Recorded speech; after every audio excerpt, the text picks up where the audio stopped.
యూఎస్‌లో ఒక యూనివర్సిటీలో ఒక అందమైన అమ్మాయి కారు దిగి అలా నడుచుకుంటూ వెళ్తుంది. ఆమె మోడర్న్ ఫ్యాషన్ డ్రెస్ వేర్‌లో ఉంటుంది. ఆమె యొక్క అందానికి అక్కడ పనిచేసే పనివాళ్ళు, స్టూడెంట్స్, ఇంకా ఫ్యాకల్టీ కూడా ఆమె యొక్క అందానికి ముగ్ధులై అలా నిల్చొని చూస్తూ ఉంటారు. అక్కడే ఉన్న మరో ర్యాగింగ్ గ్యాంగ్ ఆమె యొక్క అందాన్ని చూసి, "ఒరేయ్! ఇండియన్స్ చూడరా చాలా అందంగా ఉంటారు. ఈ అందాన్ని ఎలాగైనా ఆస్వాదించాలి" అని అని కామెంట్ చేస్తాడు. అక్కడే పక్కన ఉన్న ఫ్రెండు, "అరే మొన్ననే కదా పెద్ద ఇష్యూ అయింది. దాని నుంచి ఇంకా బయటపడనే లేదు. మళ్ళీ స్టార్ట్ చేసావా?" అని అంటాడు. In that phase long long ఎగోకి వస్తే సెకండ్ పార్ట్‌లో ఎయిర్‌పోర్ట్ నుంచి తీసుకొచ్చిన కళ్ళు పోయిన రోహిత్ అండ్ శవపేటికలో ఉన్న శృతి వాళ్ళ ఇంటి దగ్గర అందరూ చాలా విషాదంగా బాధపడుతూ ఉంటారు. అందరు ఫ్యామిలీస్ వస్తుంటారు. సర్వెంట్ యొక్క ఫ్యామిలీ, ఇంకా సరిత వాళ్ళ ఫ్యామిలీ అందరూ అక్కడ బోరును విలిపిస్తూ ఉంటారు ఆ శవం దగ్గర. రోహిత్ వాళ్ళ అమ్మమ్మ, ఇక్కడ పని చేరకుండా ఉంటే నా మనవడికి ఈ దుస్థితి వచ్చేది కాదు, ఇప్పుడు కళ్ళు పోయినాయని బోరున వెలిగిస్తూ ఉంటుంది. అందరూ ఆ మాటలకు బాధపడి సరిత వాళ్ళ ఫ్యామిలీ తరపు నుంచి చెప్తూనే ఉన్నాం కదా, ఒక సర్వెంట్ కొడుక్కి కన్న కూతురుతో పాటు సమానంగా ఇంటర్నేషనల్ స్కూల్లో చదివించడమే కాకుండా ఇప్పుడు పై చదువుల కోసం అమెరికా కూడా పంపించారు. చూసావా ఏం జరిగిందో, వాళ్ళకు విశ్వాసం కూడా లేకుండా ఇలా అంటున్నారు కదా అని అవకాశాన్ని తీసుకుని నలుగురు నాలుగు విధాలుగా మాట్లాడటం జరుగుతుంది. ఇంతలో స్మృతి వాళ్ళ నాన్న వచ్చి, కన్న కొడుకులా అనుకున్నాను, ఏ రోజు వేరుగా చూడలేదు, స్మృతికి ఏం తీసుకుంటే అది నీ తీసుకున్నాను, ఎక్కడ చదివితే అక్కడ చదివించాను,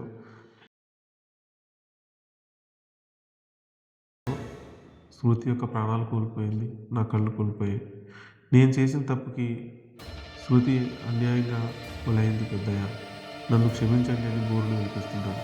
శృతి వాళ్ళ మేనమామ, సరిత వాళ్ళ అన్నయ్య పరుగున వచ్చి కుర్చీలో కూర్చున్న, కళ్ళు పోయిన కుర్చీలో కూర్చున్న రోహిత్ని కాలుతో తంతాడు.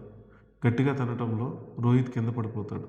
కింద పడిపోయిన రోహిత్ని విచ్చలవిడిగా కాళ్ళతో తన్నుతూ, ఎంత పాపానికి ఉడిగెట్టావరా అని గట్టిగా కొడుతూ ఉంటే అంతలో సరిత లేసి వచ్చి, అన్నయ్య ఏమనకు, మనం గచేంద్రం బాగోకపోతే మనం ఏం చేస్తాం, మన తలరాత ఎలా ఉన్నప్పుడు మనం ఏం చేయలేం కదా, వదిలేసాడు. ఎందుకు వదిలేయమా, వాడు చేతులారా చేశాడు, కొంచెం కూడా విశ్వాసం లేకుండా వీడి స్వార్థాన్ని వీడు చూసుకుని ఈరోజు నా మేనగోళ్ళ సావుకి కారణమయ్యాడు, అలాంటి వాడిని ఎలా వదిలేయమంటామమ్మా అని చెప్పి విచ్చలవిడిగా కొడుతూ ఉంటాడు. అలా కొడుతున్న అన్నయ్యని వారించి వెనక్కి లాగి, అన్నయ్య జరిగిన తప్పు తెలుసుకోకుండా నువ్వు మాట్లాడకు, ఇంతకాలం నా కూతురుతో పాటు కన్న కొడుకులాగా చూశాను, ఏదో చిన్న తప్పు జరిగిందని చెప్పేసి కొడుకు కాకుండా పోడు కదా, అంటే ఏదో చిన్న తప్పు అంటావేంటి మా, కన్న కూతురు పోతే కన్న కూతురు కంటే వీడు ఎక్కువైపోయాడు నీకు, అదే చిన్న తప్పు అంటావేంటి, ప్రాణం కంటే ఎక్కువ చిన్న తప్ప అని అన్నయ్య అంటే, అన్నయ్య అసలు జరిగింది తెలుసుకో నువ్వు అని చెప్తే, ఇంతలో రోహిత్ తడువుకుంటూ సరిత ఒక చెయ్యి పట్టుకుని లాగి, అమ్మా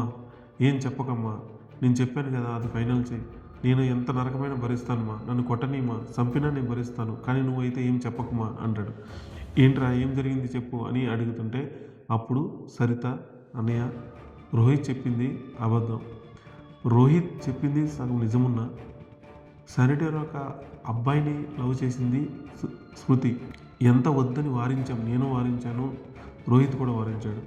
అప్పుడు వెంటనే ఇండియాకి తీసుకురావడానికి మేము చాలా ప్రయత్నించాం. బయలుదేరుతున్నప్పుడు ఆ శానిటరీ వాళ్ళు అమ్మాయి మీద అటాక్ చేసి చంపడానికి వచ్చినప్పుడు తన ప్రాణాలు సైతం పణం పెట్టి కాపాడటానికి రోహిత్ చాలా కష్టపడ్డాడు. అయినప్పటికీ మన దురదృష్టం బాగోక స్మృతి ఈరోజు ఇలా జరిగింది.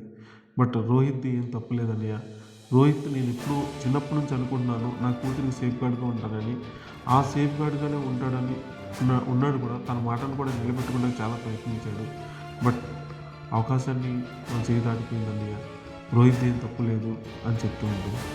అప్పుడు అమ్మ నేను ఎప్పుడు నా కన్నతల్లితో రక్తం పంచుకున్న కన్నతల్లిని నిన్ను వేరుగా చూడలేదు, మిమ్మల్ని ఎంత ఒకేలాగా చూశాను, స్మృతిని కూడా నా సొంత చెల్లి కంటే ఎక్కువ చూశాను, బట్ నా చేతుల్లో ఏం లేకుండా అది అనుకోకుండా అట్లా జరిగిపోయిందమ్మా, బట్ ఇప్పటికి కూడా నేను వదలను వాళ్ళని, బతికున్నప్పుడు స్మృతికి సేఫ్ గార్డ్గా ఉండటమే కాదు, చచ్చిపోయిన తర్వాత కూడా స్మృతి యొక్క ఆత్మశాంతి కోసం నేను అక్కడికి వెళ్ళి మళ్ళీ వాళ్ళంతా చూసి చెల్లికి ఆత్మశాంతి కలిగేటట్టు చేస్తానమ్మా అని మాటిస్తాడు. తర్వాత కట్ చేస్తే రోహిత్కి కంటి ఆపరేషన్ చేయిస్తారు. కంటి ఆపరేషన్ అయిన తర్వాత రోహిత్ అన్ని ఫ్యాషన్ షోస్ చూస్తూ ఉంటాడు.